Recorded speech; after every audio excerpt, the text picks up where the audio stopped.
aqui comigo, pode olhar. Olha para o pastor Jorge Branco ou para o pastor Josué. A beleza chegou aqui e parou.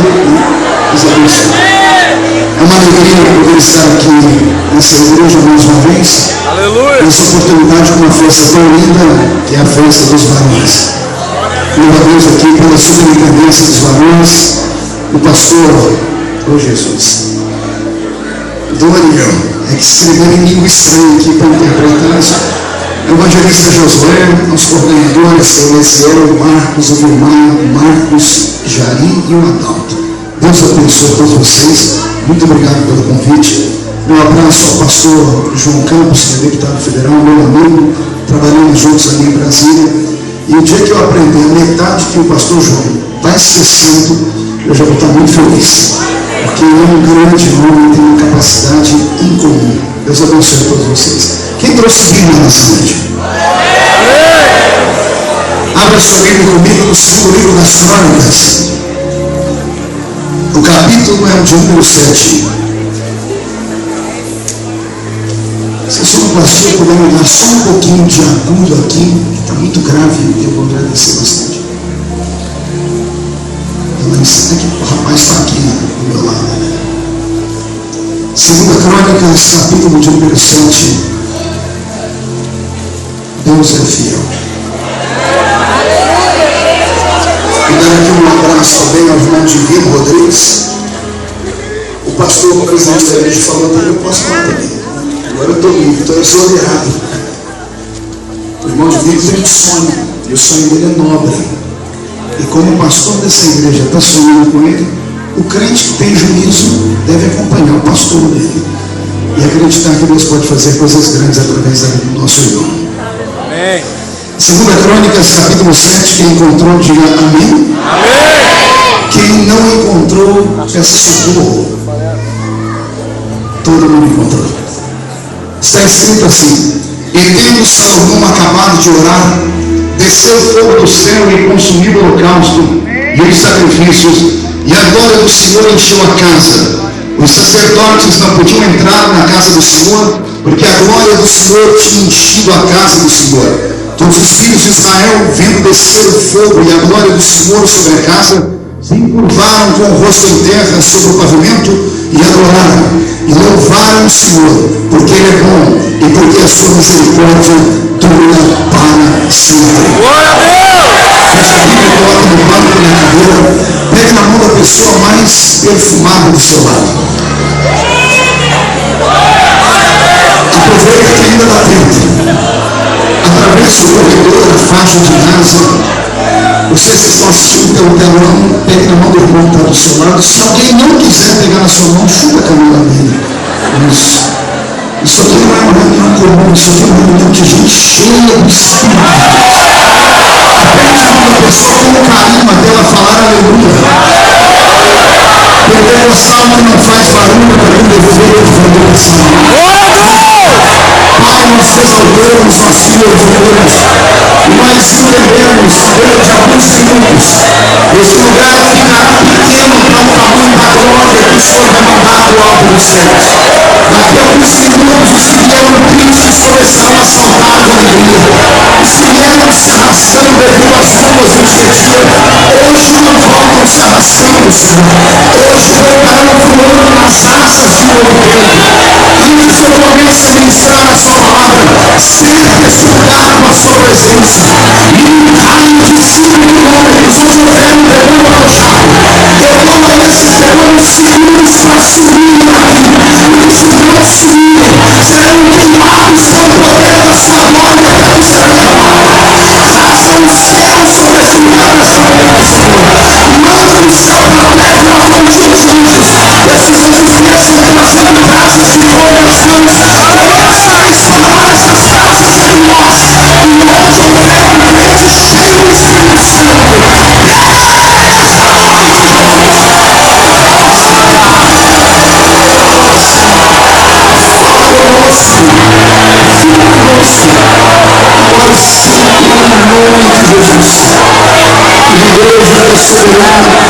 Toma seu assento, aplaudindo a Jesus pelo mundo.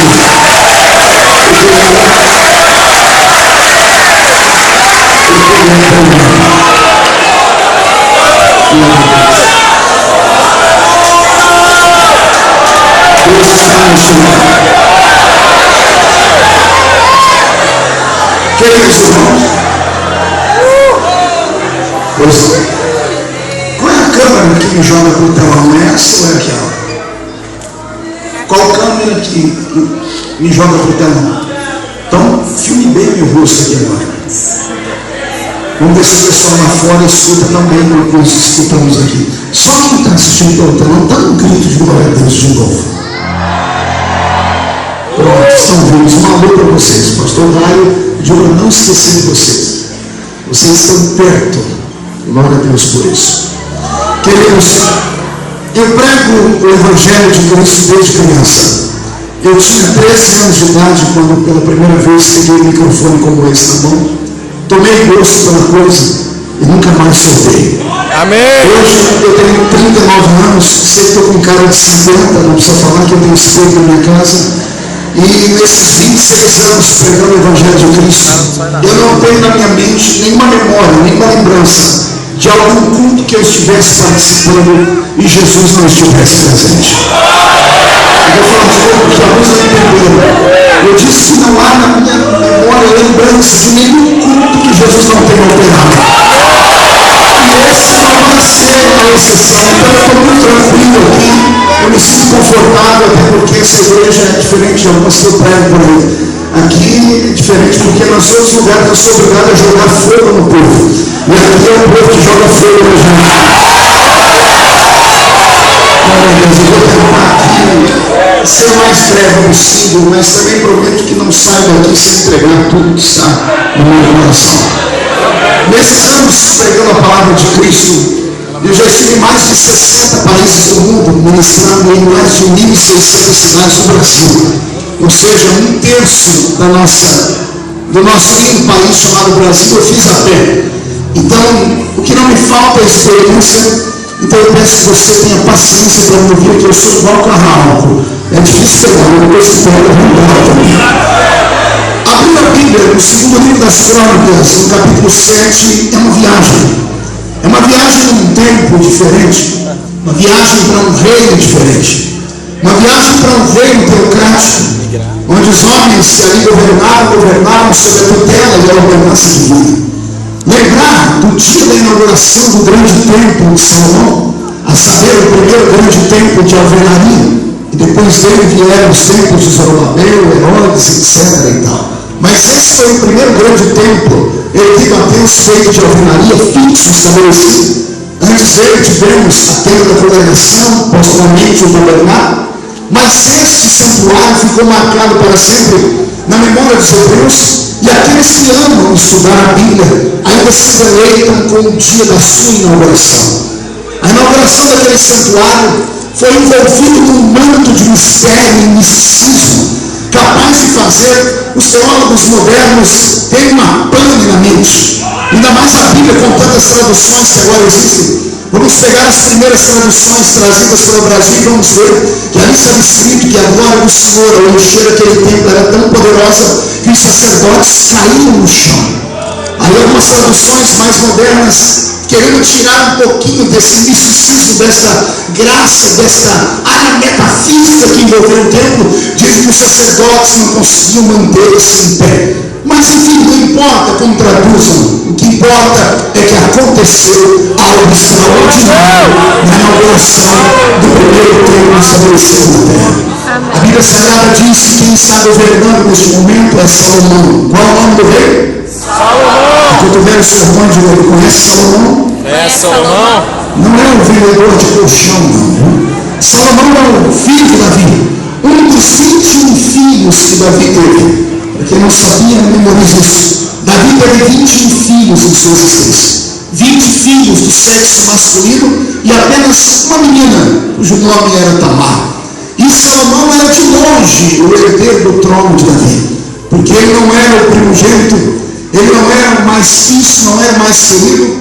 E outro dia eu volto aqui para contar a história porque que Deus deu a Davi a oportunidade de fazer Salomão aceder ao trono e não a Josias e outros mais. Mas hoje eu quero falar aqui um pouquinho sobre esse envolvimento de Salomão com essa glória divina na inauguração do templo. Quem olha para esse momento bíblico vai imaginar que Salomão era um homem casto, puro e santo. E erramos quando pensamos isso. O Salomão que está no trono de Israel é um homem que crê em Deus, sim, mas é de longe uma sumidade em santidade. Era um moço muito espantado, esbaforido, e gostava demais da conta de exacerbar o seu lado masculino. Nós conhecemos a história dele como sendo o homem mais mulherengo da história, 700 mulheres e 300 concubinas. E essas muitas mulheres tiraram dele a oportunidade de se consagrar mais, de orar mais, de buscar mais a Deus. Então quem lê o capítulo 7 do segundo livro das Crônicas pensa que atraiu Deus para dentro do templo foi a linda oração que ele fez. E não foi.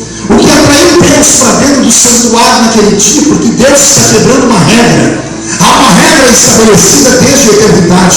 Deus não sai de cima da nuvem para nada. Deus não caminha entre os homens com seus pés de glória. Quando ele tenta fazer isso, ele vem em forma teofânica, ou seja, em forma de um anjo, para que o peso da sua glória não seja sentido nem visto pelos seres humanos.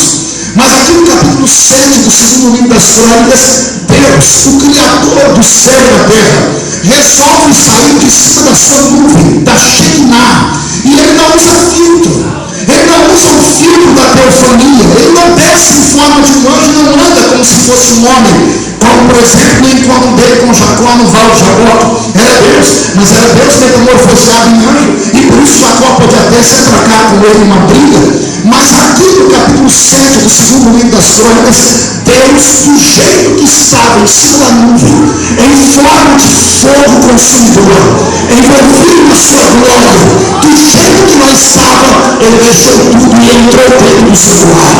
E quando ele entrou dentro do santuário, peso da unção foi tão grande que ninguém conseguiu ficar mais em pé dentro do lugar. E eu confesso para vocês, eu sou pentecostal daqueles do repeté de Jesus. Eu amo esse negócio de fogo. E o meu sonho é que acontecesse aqui hoje, que aconteceu no Brasil. Meu desejo é que os valores que entraram aqui hoje perdessem o rumo de sua casa. E isso é possível. Afinal de contas, eu não estou pregando em uma igreja qualquer. Aqui uma igreja Assembleia de Deus. O pentecostal não falta aqui dentro. Eu só queria saber se tem algum pentecostal para esse lugar. Entendemos o que foi que fez Deus sair de cima da nuvem e entrar dentro do templo na sua inauguração. Eu preciso convocar vocês para voltarem comigo no templo, aproximadamente 40 anos antes da inauguração do templo de Salomão. 40 anos antes de Salomão ascender ao trono de Israel, quem está governando a terra é Davi, o homem segundo o coração de Deus. Davi acaba de herdar um reino das mãos de Saul, e o Saul de quem ele herda o reino deixou o reino todo desmantelado. O Saul de quem Davi herda o reino fez coisas erradas aos olhos do Senhor e acabou tendo uma morte cruel, debilitada, e morreu infelizmente numa penumbra e impura desgraça. O Davi que assume o trono de Israel agora com temor a Deus, recebe o cetro, a coroa, e passa pregando por todo o povo, descobre que o reino que ele herdou era um reino perfeito, mas era incompleto. E aqui eu uso essas duas palavras para mexer com a sua mente, porque o crente tem que se envolver com o pregador da pregação. Eu disse que Davi herdou um reino perfeito, mas o reino era incompleto. E isso é no mínimo paradoxal. Como é que uma coisa pode ser perfeita e pode ser incompleta, pastor Marco? Já vou te dar um exemplo da terra. Imagine um homem que está agora dentro de uma olaria fazendo um vaso. O oleiro só deixa o vaso sair da olaria quando o vaso está perfeito. Não tem trincamento, não há rachadura. O vaso saiu das mãos do oleiro perfeito, mas ainda não está completo. O vaso é arrastado dali para uma loja, e lá na loja o vaso perfeito continua incompleto. Vem uma dona de casa, compra o vaso que é bonito, que é perfeito, leva para casa. E o vaso vaso que é perfeito na mão da dona de casa passa a ser completo, porque ela vai colocar dentro dele flores, vai colocar dentro dele água. No mundo antigo colocavam joias preciosas e no Egito colocavam o ossado dos parentes dentro dos vasos. Ou seja, existem coisas nesse mundo que são perfeitas, mas são incompletas. Mas também existem coisas fora desse mundo que são perfeitas e são incompletas. Quem quer saber o que é? Então dá uma olhada, Deus que eu te falo. O céu para onde nós vamos é perfeito, porque quem fez é o arquiteto supremo, ele não erra nada. O céu está estabelecido, ele é perfeito, só que o céu que Deus fez perfeito ainda é incompleto. Pergunte por quê? Só responde se for uma pergunta. Os moradores do céu eles estão aqui no incompletas. Pois bem, Davi herdou um reino perfeito. Por que era perfeito, pastor? Porque o reino que ele herda tem súditos, tem armamento bélico, tem espaço geográfico para crescer. O reino que ele herda tem latifúndios, fazendas. O reino que ele herda tem nome, as nações temem aquele povo. O reino que ele herda tem um trono, tem um palácio. O reino que ele herda tem até atrás dele um cofre onde são guardadas todas as joias e todos os esforços de guerra, desde Saul até ele. Então, Davi, quando herda o reino, ele percebe que o reino que ele herda é perfeito. Mas o reino que ele herda, sendo perfeito, isso é incompleto. E outro homem não perceberia isso. Somente Davi pôde perceber. Porque quando Davi começa a caminhar pela terra de Israel, começa a observar as tribos, começa a ver como é que os homens e mulheres se portavam, Davi percebe que há uma tristeza imbuída no coração dos judeus. Ele percebe que há uma angústia travada no peito dos judeus. E quando ele começa a sondar, Davi descobre que anos antes dele ascender ao trono, o maior poder que Israel tinha em termos de sacracidade, que era um objeto, havia sido roubado, havia sido extraditado, levado embora. Anos antes de Davi assumir o trono, os dois filhos do sacerdote Eli, Ofni e Finéias, saíram para uma guerra contra os filisteus e levaram no apogeu da guerra a Arca da Aliança. A Arca da Aliança, naquela caixa de madeira, de acácia, pintada de ouro por dentro e por fora, que tinha sobre ela uma tampa chamada propiciatório, de ouro batido, com dois querubins sobrepostos sobre ela.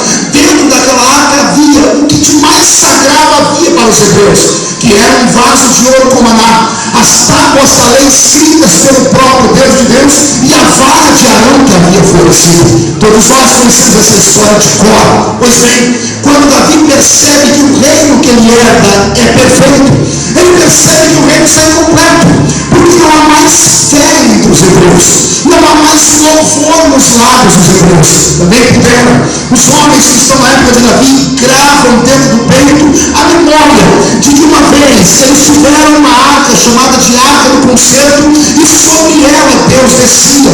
Mas naquele tempo em que Davi herda o trono, a arca não está ali, a arca foi roubada, foi levada embora.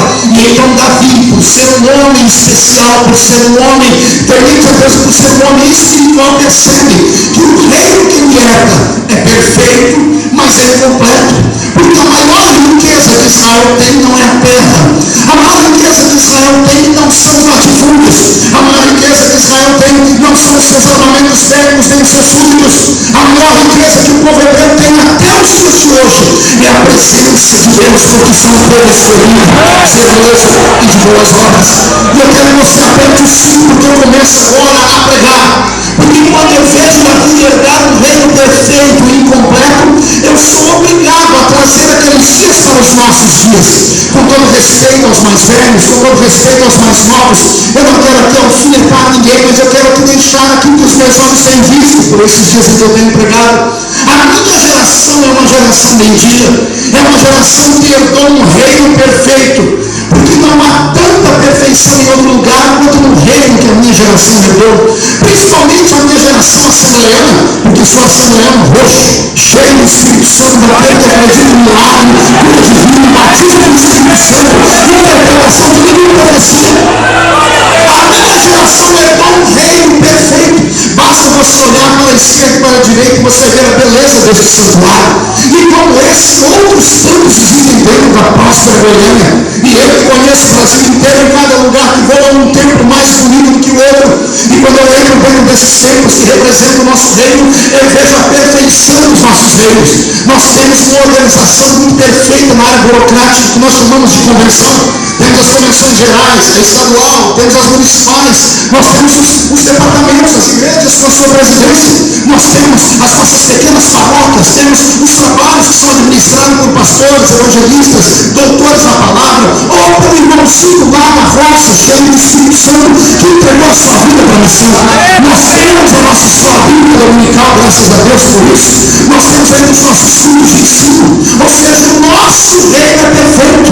Aos olhos de qualquer pessoa, qualquer um que passa perto da Assembleia de Deus é obrigado a prestar continência e falar: essa é uma igreja de respeito. E eu tenho orgulho por isso. Quantas vezes estou caminhando pela Câmara dos Deputados ali, pergunto: o senhor é pastor de qual igreja? Eu digo: a Assembleia de Deus. Eu tenho respeito, magro, dizendo: essa é uma igreja que tem respeito, que tem ressalvo. Pois bem, esse é o reino que nós herdamos, o reino perfeito, o reino que tem milhares e milhares de membros, mas com todo respeito, repito, eu tenho caminhado para alguns reinos que, embora sejam perfeitos, já não são mais completos. Já não tem mais aquilo que nós tínhamos quando eu era garoto, quando eu era menino. Eu não sei vocês, mas de vez em quando eu me cago no homem saudosista.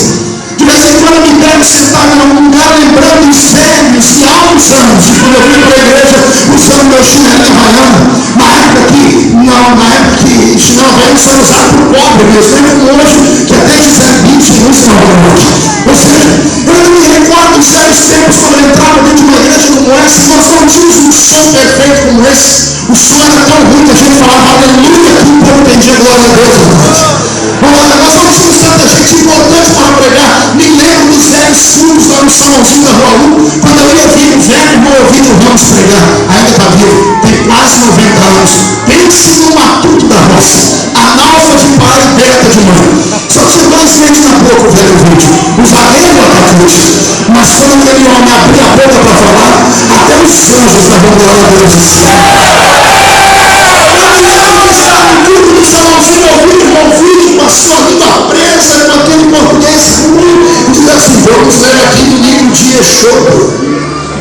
Quando ele estava muito inspirado, ele dizia: vamos ler aqui do livro de Genésio. E o dia que Jesus me pegou pelo cangote, numa pregação no meu ouvido, foi quando ele disse assim: hoje Jesus falou comigo que vai levantar alguém aqui. E ele disse que vai levantar alguém através do profeta Albuquerque. E eu nunca achei Albuquerque na Bíblia. E quando alguém falou: vídeo, não tem Albuquerque na Bíblia? Eu disse: olha, tem sim. O Albuquerque falou assim: ó, aviva ao Senhor esse homem.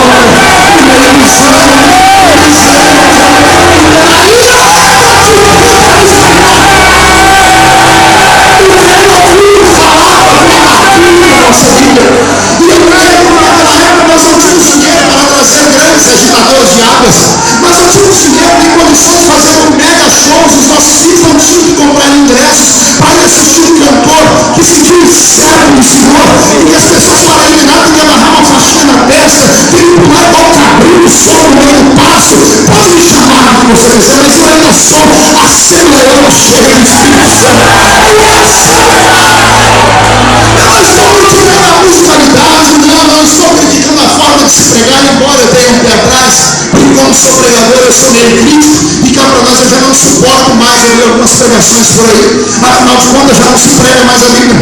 Afinal de contas hoje já se prega como se estivesse não em uma igreja, mas dentro de um divã, de um psicólogo. As palavras são muito bem colocadas.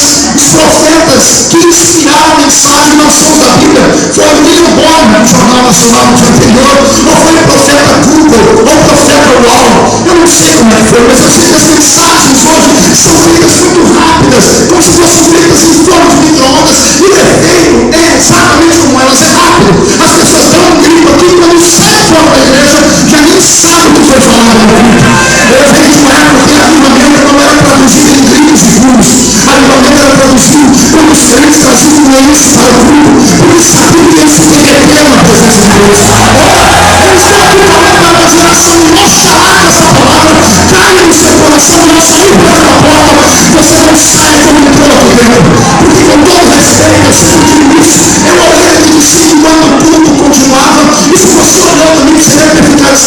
como eu fiquei. Não é só aqui. Eu sou pastor presidente de um campo, tem várias igrejas, eu vejo isso nas minhas igrejas, e puxa ela também. Tem pessoas que entram dentro da igreja, mas não conseguem entrar dentro do culto de jeito nenhum. Se você olhar agora, com rapidez, você vai ver pelo menos eu contei umas três moças vestindo a unha aqui dentro desse lugar agora. Alguém, por favor, fale para essas moças que aqui não é um salão de beleza. Aqui é uma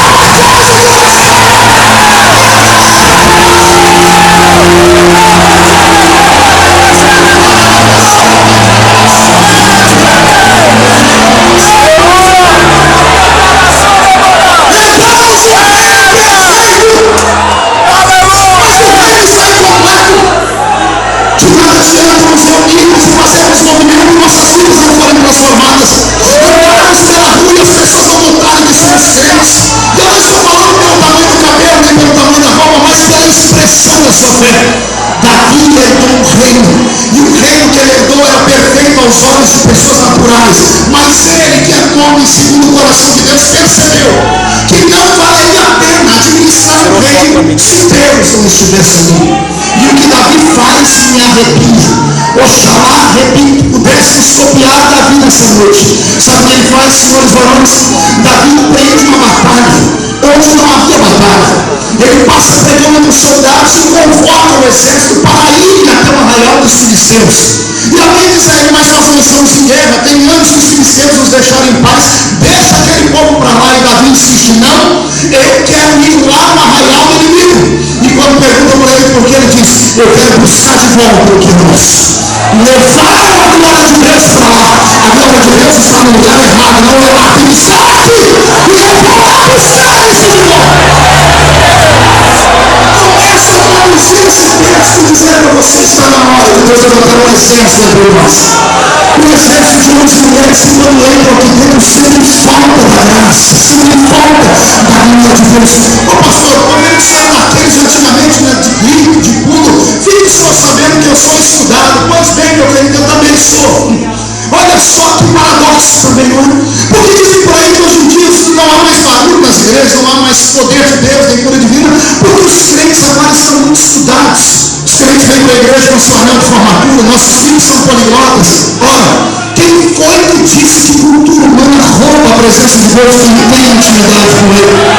Eu escrevi só um livro de uma enciclopédia, gravei CD, sou pastor de igreja, deputado federal, tenho 6 formaturas e um mestrado numa universidade americana, e nem por isso, quando Jesus me pega, eu peço a graça. Eu ainda creio que Deus não se manifesta em nós por aquilo que somos, mas sim por aquilo que necessitamos. A graça de Deus é uma necessidade. Talvez para você ficar me olhando com essa cara feia, parecendo que foi batizado no pote de nada, seja à vontade. Talvez para você que mora nesse ano seco, parecendo de sapo que morreu dia de enchente, para você isso seja bom, mas eu não, meu querido. Se o mundo não sentisse arrepio pela minha família, se os meus filhos não acreditassem, se não se encontrassem arrepio pela presença de Deus,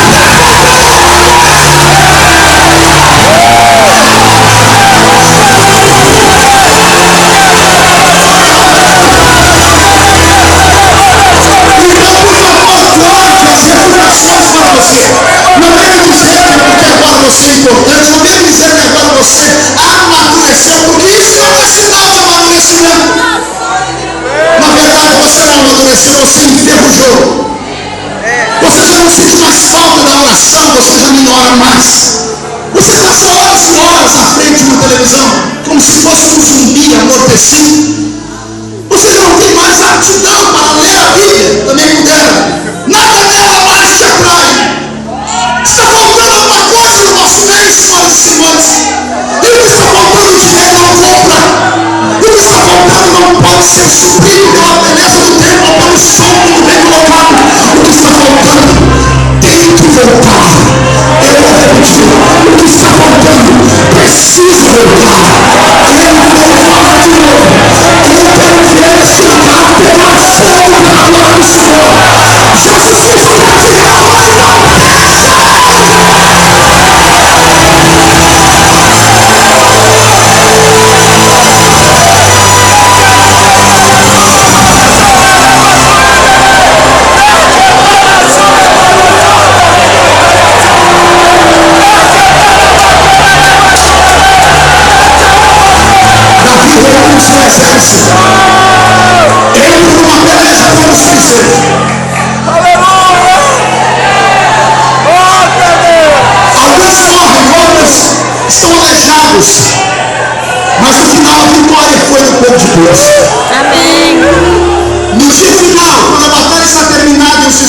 filisteus já tomados. Davi estava com seus soldados. E a história dos Hebreus diz que Davi chama um soldado antigo e pergunta para ele: como é que é a tradição do rei quando ele volta para casa com a vitória? E o soldado antigo diz assim: a coreografia é assim, ó rei. Vai o rei na frente. À esquerda do rei vai um porta-bandeira carregando a bandeira do exército vencido aqui embaixo. À direita do rei vai um outro porta-bandeiras levantando a bandeira do exército vitorioso aqui em cima. Atrás vem os oficiais primários do rei e depois vem os súditos demais. Davi prepara o povo, diz a história. E quando estão prontos para marchar, Davi está na frente como rei, à esquerda a bandeira dos filisteus com o desenho de Dagom abaixado aqui embaixo. À direita a bandeira do leão da tribo de Judá, termina o céu aqui em cima. Mas Davi não quer ir, ele pergunta: está faltando alguma coisa? Chama o soldado antigo. E o soldado diz: não, rei, está perfeito. O rei vem na frente, as bandeiras estão, e Davi percebe: já entendi. Já sei onde eu errei. Ele manda abrir um corredor atrás dele. E ele dá um grito para que traga uma arca da aliança. E lá vem a arca da aliança, a princípio puxada por um carro de bois. Mas tem aqueles bois velhos em cima da carroça, aquela arca brilhando com ouro. Quando a arca é colocada na frente do cavalo, o soldado antigo diz: não, rei, quem vai na frente não é a arca, quem vai na frente é o rei. E só Davi para entender isso, dizer: não, é isso que está acontecendo. Quem está indo na frente é o rei. Porque a arca representa a presença do rei. No meio do caminho acontece um pequeno problema. Nós conhecemos a morte de Uzá. E depois disso, Davi então tira a carruagem de boi e manda os homens carregarem a arca nos ombros.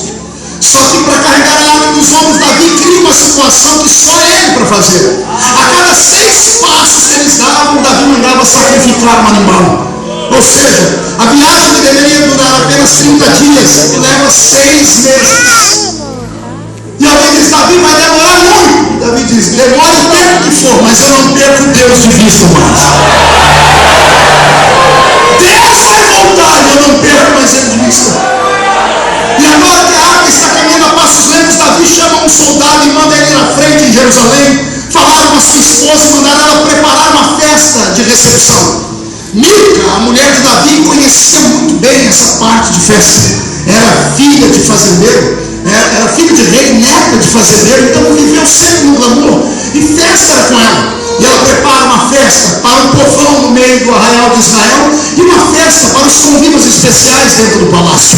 6 meses depois, quando o atalaia que está em cima da muralha enxerga ao longe a bandeira do leão da tribo de Judá erguida lá em cima, ele toca uma trombeta. As pessoas se preparam, as multidões vêm para o meio da rua. Tem um palanque preparado para que o rei suba e dê o seu discurso.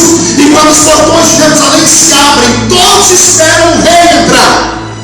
E ao invés do rei entrar, entra uma arca. Pastor José, quando aquela arca entra, ela desperta 2 sentimentos na multidão. Existe uma multidão de homens de cabelos brancos, uma multidão de jovens. Os jovens, quando viram a arca, se silenciaram e fizeram assim: não, pensamos que era o rei. Mas os velhos de cabelos brancos, quando olharam a arca, caíram de joelhos, rasparam-se a cabeça, jogaram cinzas na cabeça, rasgaram as roupas. E os jovens perguntando: por que isso? É só um pedaço de madeira pintada a ouro. E os velhos dizendo: não, tem muito mais ali dentro do que vocês pensam. A ação daquela arca foi embora e ela agora está voltando. E quando Davi entra dentro de Jerusalém, percebe que o povo está em silêncio pela arca. E quando ele aparece, começam a aplaudir. Quando Davi percebe que o povo está ovacionando o rei, aplaudindo o rei, glorificando o rei, Davi faz algo que nenhum outro rei faria. Ele salta do cavalo. Ele reúne o seu principal exército, sua guarda pessoal, os seus 30 valentes. Eles cercam Davi com um biombo humano, de costas para Davi. Davi fica no meio. Quem está aqui na mesma direção, na horizontal, não percebe o que está acontecendo. Quem percebe o que está acontecendo é Mica, que está no segundo andar do palácio. Lá de cima ela enxergou o que estava acontecendo e ela não acreditava no que os olhos dela viam. Davi, que estava vestido como rei, começa a se despojar. Ele tira a coroa, ele tira a roupa real, ele tira os anéis, ele tira tudo, ele usa uma estola sacerdotal, um pano branco com um furo no meio amarrado por um cinto. Só isso ele tem. Quando ele está pronto, parecendo um mendigo, os homens abrem o caminho, e quando a população de Israel percebe o que Davi está fazendo, silêncio na noite. O povo começa a murmurar. O rei não tinha que estar fazendo isso. O rei tinha que subir naquele palanque e dar um discurso para nós, nos contar como foi a batalha, quando foi o despojo que ele trouxe. Mas o rei está vestido como um maltrapilho. E não para por aí. Davi, além de fazer isso, ele vai perto da arca. Ele pede para que um tangedor toque o seu instrumento. Davi ignora quem está olhando para ele. Ele põe uma mão esquerda para trás e a direita na frente, porque assim o judeu começa o seu baile. E de olhos fechados, ignorando a todos, Davi começa a dançar.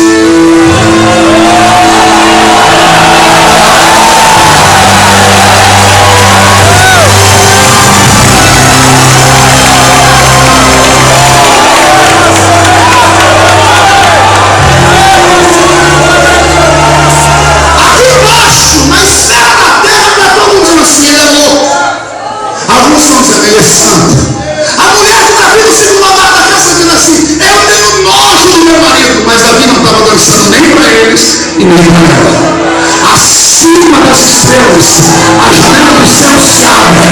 Deus debruça na janela. Quando Davi dança, imagina Deus dizendo: é por isso que ele é homem segundo o meu coração. É por isso que ele é homem, porque eu me apaixono.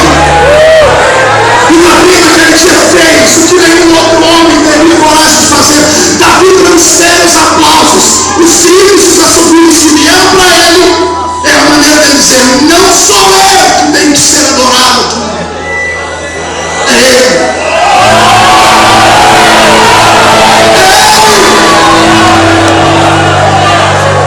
Senhoras e senhores, qual será o futuro dos nossos filhos?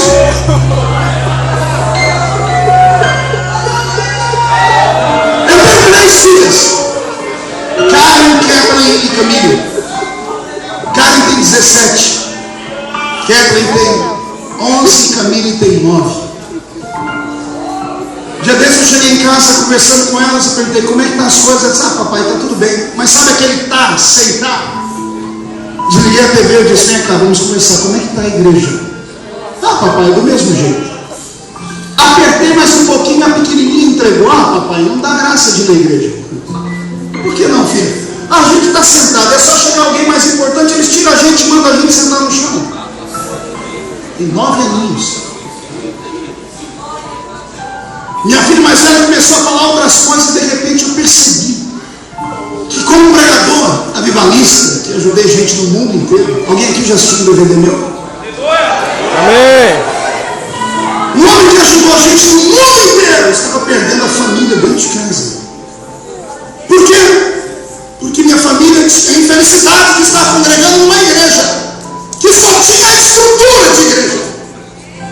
Uma igreja parecida com uma folha seca de outono. Já viu uma folha seca? Ela tem estrutura, mas não tem vida. Uma igreja muito parecida com a lua. Tem brilho, mas não tem calor. Uma igreja parecida com um cano de uma espingarda, reta, perfeita, mas oca e vazia. Está na hora de começarmos a reavaliar a nossa fé. Eu e você aguentamos o tranco, irmãos. Crente assembleiano que é crente há mais de 10 anos, pode cair o mundo do lado dele, ele não se frega. Não tem nada que nos escandalize. Pode vir o diabo, Satanás, o anticristo, a besta, o falso profeta, nada nos tira da presença de Deus. Pergunte por que não, pastor? Nossos pés estão fincados em uma rocha. Agora sabe por que os nossos pés estão fincados em uma rocha? Porque os nossos olhos viram, os nossos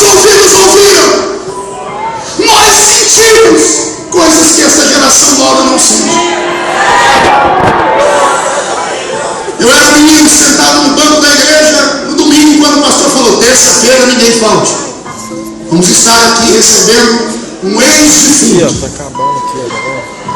Imagina, cidade pequena, entupido de gente na terça-feira. Teve gente que foi pegando na segunda. Não, espera acabar aqui, 40, 38. Terça-feira, cheguei, me arrumei no lugarzinho, me sentei na frente, e todo mundo esperando o defunto.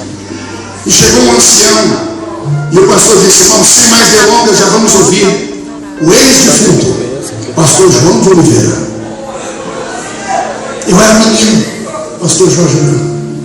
Quando eu vi aquele velho olhar para a gente, tirar do bolso o papel que era o atestado de óbito dele. E ele falava assim: eu morri.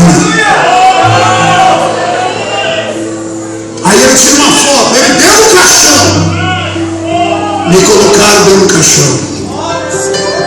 Eu cheguei na porta do céu. Jesus me abraçou, mas me disse: João de Oliveira, você não pode entrar. E eu disse: Senhor, por que eu pequei? O Senhor disse: não, João, você é muito esperado aqui. Mas o problema não é você. Olha lá embaixo no seu velório. Lá embaixo no velório, num canto, a mulher de João com 14 filhos. E na frente do caixão, um homem ajoelhado, segurando a mão dele e gritando: Jesus, aqui quem fala é João Volenda. João de Oliveira não pode morrer.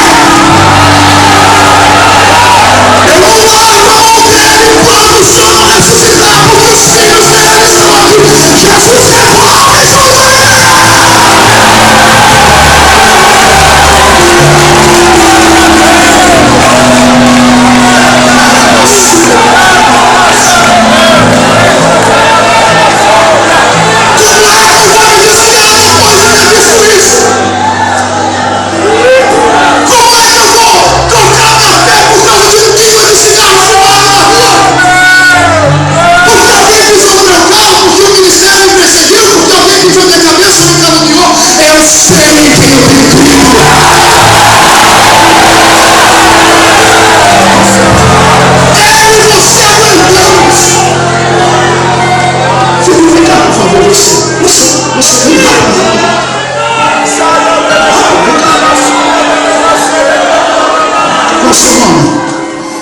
Moisés, me abraça aqui, Moisés, com as duas mãos, me abraça.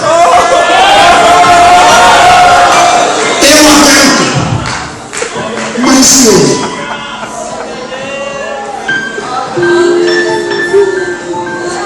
Eu suporto, mas ele? Essa igreja, Moisés vai congregar daqui a 10 anos. Se as coisas não mudarem hoje,